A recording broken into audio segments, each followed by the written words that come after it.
My name is Yasmin. I'm 21 years old, and well, my story starts down south in Mexico. You see, my family's from a small rancho called San Antonio in the state of Guanajuato. That's where my mom and dad grew up. My dad worked back and forth from Mexico and the US trying to provide economic stability for his immediate family. The truth is, he kind of threatened my mom by saying, "Marry me or else I won't come back." They soon got married, had my eldest sister Gabby, and began the 2,592-mile journey to Dayton, Oregon. In Oregon, my family found stability, community, and citizenship by pursuing their American dream. Fast forward to 2020, I'm finishing my last year at Willamette University studying Civic Communication Media. Here, I've had the opportunity to learn more about my identity as a Latina first-generation student. I've come to terms that I feel most like my authentic self through my palate, tasting all the sensational Mexican flavors that do not just constitute art, but taste like home. For this reason, when I heard of the YouTube phenomenon de Mi Rancho, Tu Cocina, hosted by Doña Angela, a humble Mexican grandma who posts traditional recipes in her ranch, I immediately knew I had to study the relationship of her online presence, food, and identity for Mexicans living in the US. In addition, other scholars have heavily influenced my work today, such as Lisa A. Flores with her concept of the rhetoric of difference. This means projecting the external and internal perceptions of who Chicanas are and thus creating our own narrative. Another great inspiration is Vivian Nunn Halloran and her book, The Immigrant Kitchen, Food, Ethnicity, and Diaspora. This book resonated with me because of the immigrant memoirs and strong connection between food and identity. Lastly, Karma A. Chavez articulates differential belonging, where one does not have to be in terms of being one single identity, but someone is constructed by where they already belong and where they choose to belong, that then creating a state of belonging, where one can desire relations across the lines of difference. In this study, the lines of difference are physical, not meaning the US border, and the medium that drives a non-mainstream narrative and creates a sense of belonging is Doña Angela through her YouTube channel, De Mi Rancho a Tu Cocina. Yo las preparé con mucho gusto, de mi rancho a su cocina. By studying Doña Angela's rhetoric and conducting field research interviewing 7 people born in Mexico who now live in the US, this scholarship highlights how her representation and food work in conjunction to showcase an underserved narrative that generates digital discursive space by finding a sense of belonging. Without further ado, let this story begin. Part 1. Palates cutting across borders through digital spaces. Okay, mi nombre es Fidel Arenas. Nací en el estado de Guanajuato. Fui a la escuela 2 años. El rancho está cerca de León, Irapuato, Romita, Guanajuato. Y soy el papá de Yasmin Arenas. Mi nombre, Basilia Ceja García. Nací en Guanajuato, soy de Guanajuato y soy de un rancho San Antonio, Cerro Prieto. Allí nací. My name is Gabby Arenas and I was born in Irapuato, Guanajuato, Mexico. I am Yaz/Güerita's older sister. 2 things. 1, I'm a mom. Secondly, I'm an educator. Yo me llamo Herminia y soy de Guanajuato y soy del rancho. I'm Carlos Ruiz. I live in Salem, Oregon, but I grew up in a little town in Mexico, in Michoacán, and I came here when I was a 7th grader. I'm now 36, and I work back in education. I am an assistant principal at a local high school here. I love to run and just the outdoors, to be active, hiking, camping, and to explore nature. Bueno, mi nombre es George González, soy de Tepic, Nayarit, crecí allá. Bueno, me gusta mucho ir a la escuela, jugar fútbol, tocar la guitarra y bueno, trabajo en Cheers Restaurant. Hi, my name is Lupita Ruiz Tolento. I was born in El Baral, Michoacán, Mexico, and my family moved to the US when I was 5 years old. I currently live in Salem, Oregon, and I work as a freelance grant writer for media and journalism organizations. After introducing my interviewees, I really wanted to keep the conversation going between food, identity, digital space, and the representation Doña Angela has for Mexicans living in the US.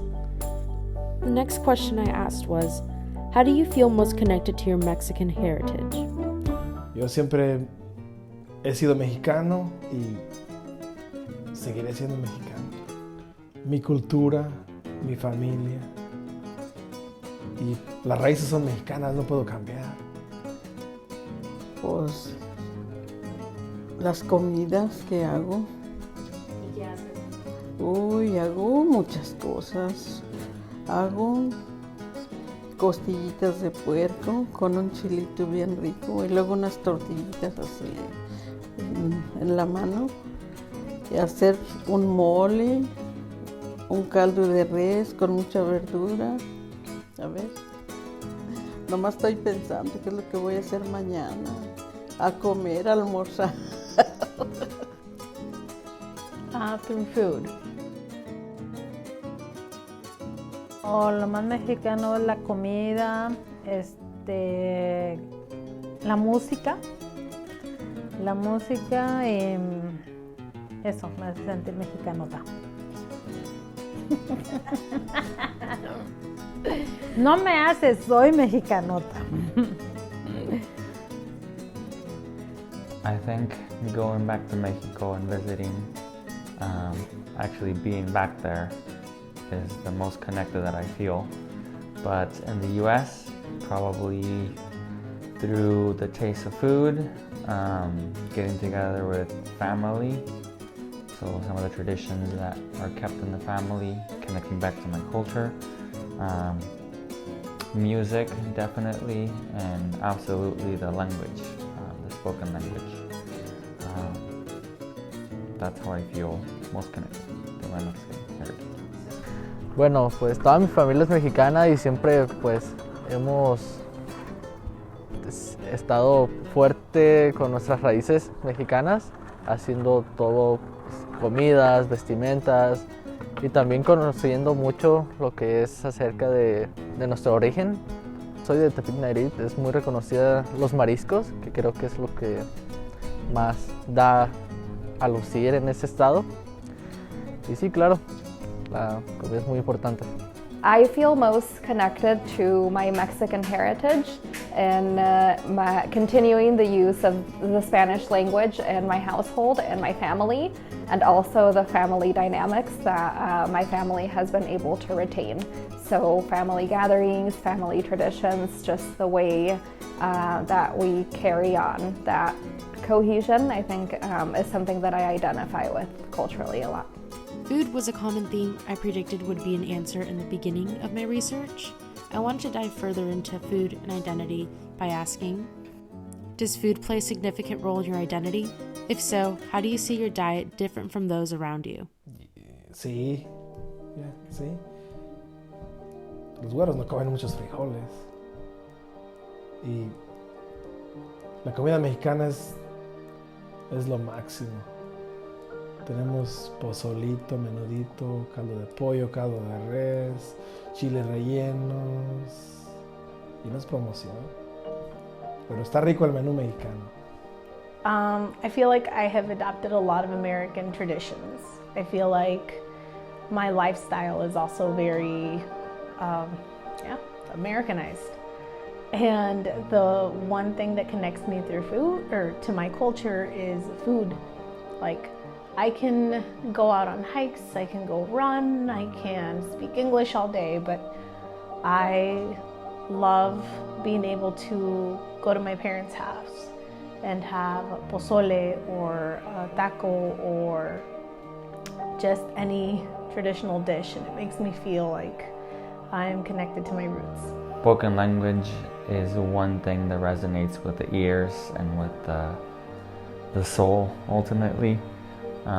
It's playful, but food is also that way. I think food is playful, and the taste of it, the textures, the flavors, it's comparable to the spoken language. There's a lot of creativity in it. Muy bien. Bueno, principalmente en México, cuando vivía, pues era mucho de comer tacos, pozole, todo eso. Y cuando llegué a Estados Unidos, que fue hace 1 año y medio, fue mucho de comer en industrias, como es McDonald's, todo, mucho comida congelada, con muchos condimentos y estaba muy buena la comida mexicana. Food plays a role in my identity now in a different way than it did growing up, because growing up, I only ate Mexican food, and being exposed to food here in the US was just a bit different for me. That was limited to school lunches because in every other context, I ate Mexican food, and that's what made me used to dishes that were dense in flavors, in colors. And then when I got out in the world a little bit, it made me a little bit more adventurous in what I wanted to try. I think now food is a bigger part of my identity and the way that I see it connected to my health. So I have made changes in the way that I eat food and what I eat. But the Mexican part of my food identity still remains. Part 2, el pozole. So pozole is actually one of the first things my mom taught me how to make. She taught me in 2017, the summer before I left to college. Pozole has quite a few ingredients. So to make this pozole, you really want to start by washing your hands. And this is especially crucial during the time era that we live in with the coronavirus. It's always good to be safe and wash your hands. Second, we're going to start off with peeling the chile guajillos. Take the little top off that you can't really eat, and then you just want to place these all in a bowl. And then at this time I also couldn't find chiles de árbol, so instead I use chile puya. I don't really use a measuring cup or use anything of measuring sorts. I just kind of eye it, see how much I need. By this step, I had already put all my meat into the pot, and I just cut up some garlic, onion, and then I threw that into the boiling pot of water with the meat. I use salt. I don't measure the salt, I kind of put it on my hand. Unlike my grandma and my mom, I toast my chiles first. So I like to fry them a little bit in some olive oil. That makes them really crispy and nice. And then once they're done frying, I then rinse them with water. And that's something different that my parents don't do, my grandma doesn't do, my sisters don't do. Well, actually, my sisters don't know how to make pozole. I'm the only one, and I'm the youngest. So that's pretty cool. And while they're being rinsed in water, while my meat is cooking, I like to cut up the garnishes for my pozole. So I start off with some cabbage, and I'm actually really terrified to cut cabbage because I'm scared of my mom's criticism that it's not thin enough. So here's my attempt to cut some cabbage. I chopped up some radishes. I don't like to cut them up, but I love to eat them. I think they're spicy, they're good. They just have a great flavor, very crunchy. And then I also cut up some onion in the past, and I just kind of put it all together. My limes, my onion, my cabbage, my radishes, just all there lined up for me so I can grab them and be ready later. And then also, I usually don't make the pot of pozole too spicy. So what I do is, my mom actually taught me how to make this, is to make chile de árbol. So what I like to do is I literally grab as many chiles de árbol as I can, and then I put them into a NutriBullet because the NutriBullet works best. I put a dash of water, and then I put about a cup of olive oil, piece of garlic actually, and then I just blend it up, and it comes out as this spicy, monstrous chile de aceite sauce, and it is like the best thing ever. It is so freaking spicy, it burns my tongue, it literally always makes me cry, but it is so delicious. I grab my maíz, and I rinse it out. I could have used a strainer, but I couldn't find it at the time. So now I'm just kind of rinsing it out with water and rinsing it out with my hands. And yes, I washed my hands. Continue to rinse out, and then I just kind of let it sit until the meat is ready for the maíz, and I like to put it in a little early. That way that the hominy really gets that pork flavor. Anyways, while it's chilling, I like to grab oregano, I sprinkle it on top of my pozole meat as it's cooking.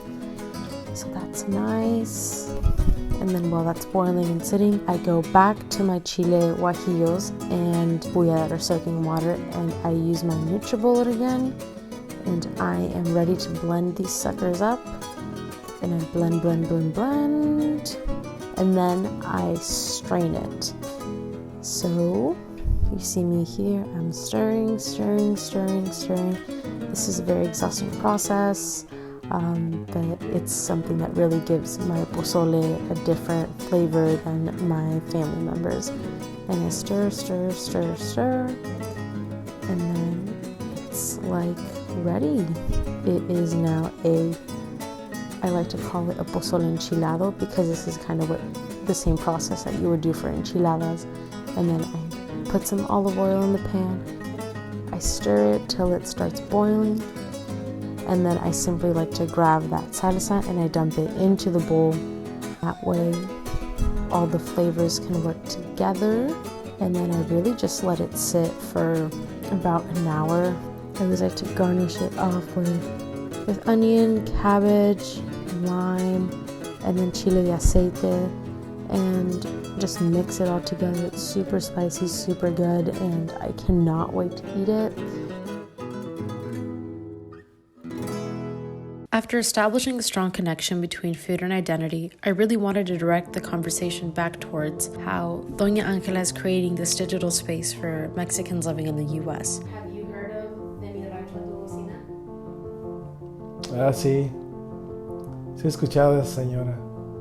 Recordamos todo lo que ella hace, que nosotros, unos buenos recuerdos de ella. Y ser nosotros bien mexicanos con ese sabor tan rico que hacía ella de sus comidas.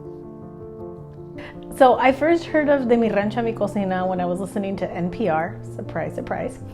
I don't remember if it was during my morning drive or my afternoon drive, and they were talking about this lady that cooked from her little village in a town in Mexico, and they were talking about her controversies and about how her kitchen was dirty, and but she still was like a huge hit on TV, and it just sparked a lot of curiosity. I wanted to know who this lady was, and then I went online and I realized that she looked exactly like my grandma. And I was just fascinated and mesmerized by all of her videos, and then I just started to binge watch. I'm not saying I mimic or I can replicate any of her dishes, but just watching her brings me a sense of comfort. Mis pensamientos sobre ella, que es una persona muy linda, me recuerda mucho a mis abuelos de allá del rancho. Es muy agradable la señora, me encanta. I've seen probably every episode already. And what I like about it is just that the lady is very genuine. She does her own thing. She actually never does it differently. She always sticks to the simplicity of her language. She repeats the same phrases all the time.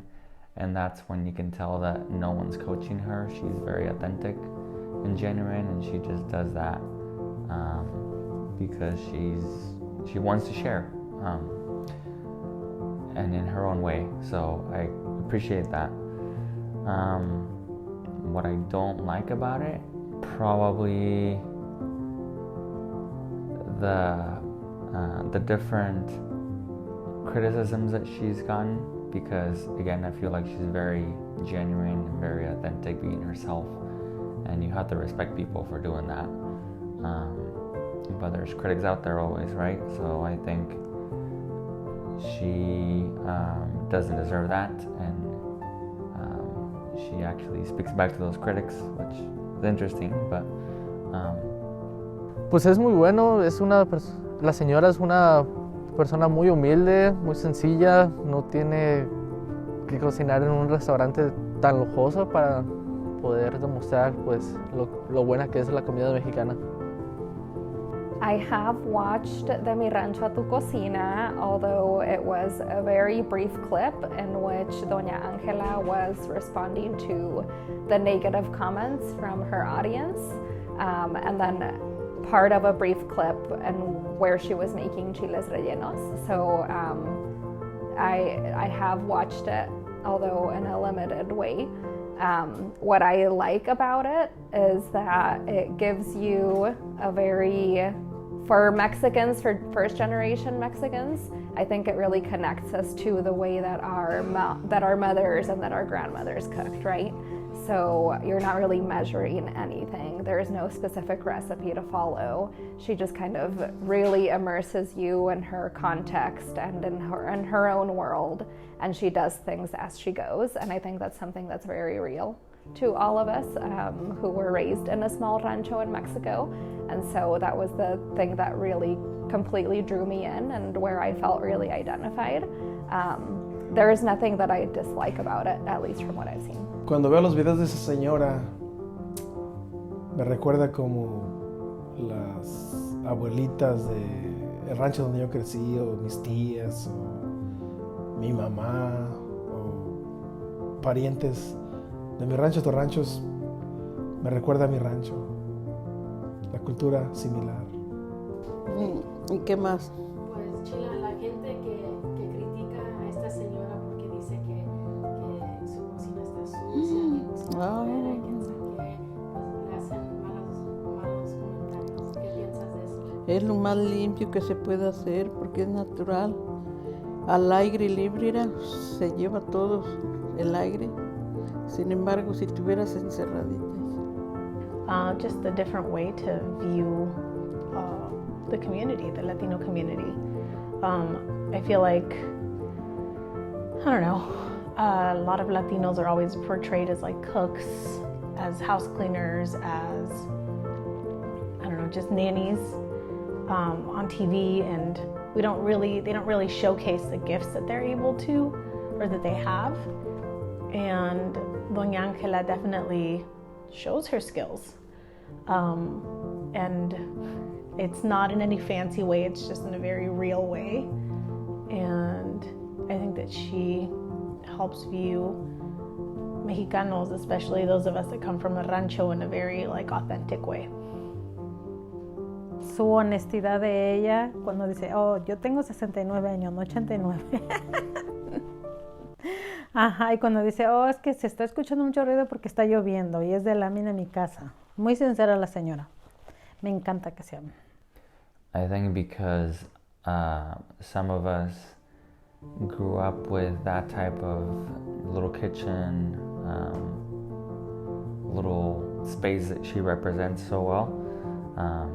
I think it's important that it's through YouTube that we actually get to reconnect to some of those memories. So again, I think it's the simplistic living in Mexico that you would not get here in the US.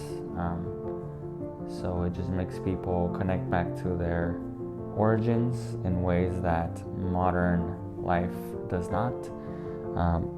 And even as you go back to Mexico and you visit, very little spaces like that exist for people that have come to the US that now take money back to transform their spaces.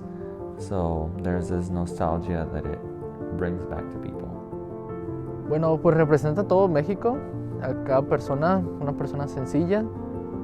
Representa que no somos malas personas, que somos muy trabajadoras, muy creativas, muy humildes, y que simplemente como eso es un mexicano. I think that what Doña Angela's show brings in terms of representation is that there's one particular segment of her audience, or of the US Hispanic audience in general, that is drawn to her, and that is different from mainstream Hispanic or Latinx dialogue and communication. Some of the ways that mainstream media hones in on the specific audience is through demographics and through areas in the US that are where you see a lot of representation from this community. East LA with shows like Gentefied, New York with the different kinds of pockets of Latinx populations. But Doña Angela literally takes you right back to her rancho, and so there's this very like organic feeling, and the way that she's managed to engage not only the older populations in the US who have immigrated from Mexico, but also the younger ones who can see the connection, the intergenerational connection. I think that's the piece that is different from her. It's become evident that Mi Rancho Tu Cocina is promoting something more than just amazing recipes. Doña Angela is promoting a humble, simple, organic lifestyle that is often forgotten in this modern world we live in. When you bring the simple, good things and you make them work in conjunction with modern technology, Doña Angela's message and her representation is reaching across borders, but they're also connecting the younger generation with their heritage, with their roots, with the representation of where they came from, and the beautiful image of the simple, good things. So what exactly is Doña Angela promoting for future generations? A través de los medios de comunicación de YouTube, pues no podemos viajar a México y venir, pero al menos podemos ver a esta señora cocinando comidas ricas que nos puede ayudar a nosotros aquí a cocinar y enseñarnos a cocinar rico como ella cocina. El YouTube es una manera esencial para informar. Pues que se arremen con Doña Angelita, que ella hace muy sabrosa comida y nos está haciendo muy buen ejemplo con su comida a la juventud, porque ahora ya que quieren, pura hamburguesa. ¿Y a ti te gustan las hamburguesas? Poquillo, pero cuando tengo mucha hambre. Sí, muy importante, porque si no fuera por YouTube, pues no se conocería.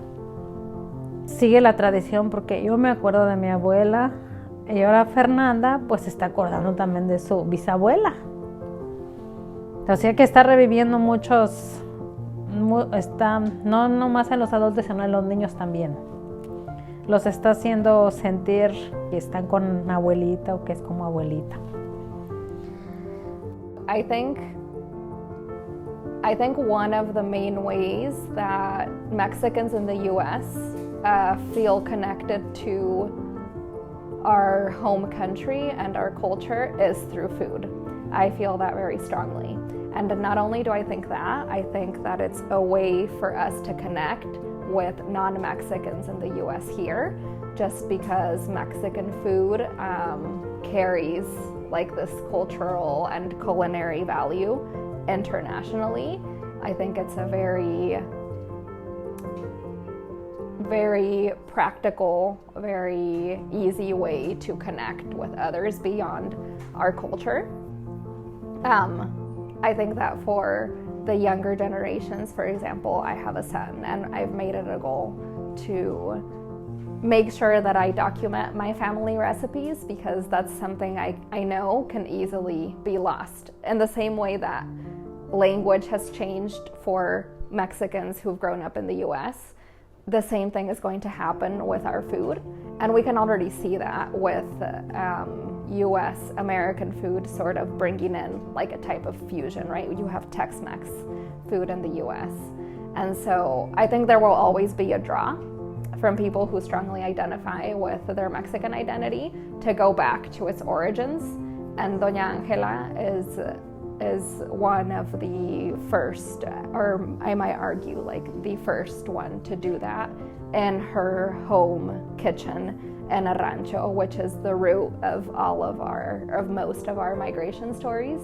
And I think that hopefully, I guess my hope is that people see this as an opportunity to reawaken those parts of our identity so that our kids and other generations can be aware of what influenced our taste in food, what influenced our family gatherings, and just what makes home for us, because that's what food was for us and my family.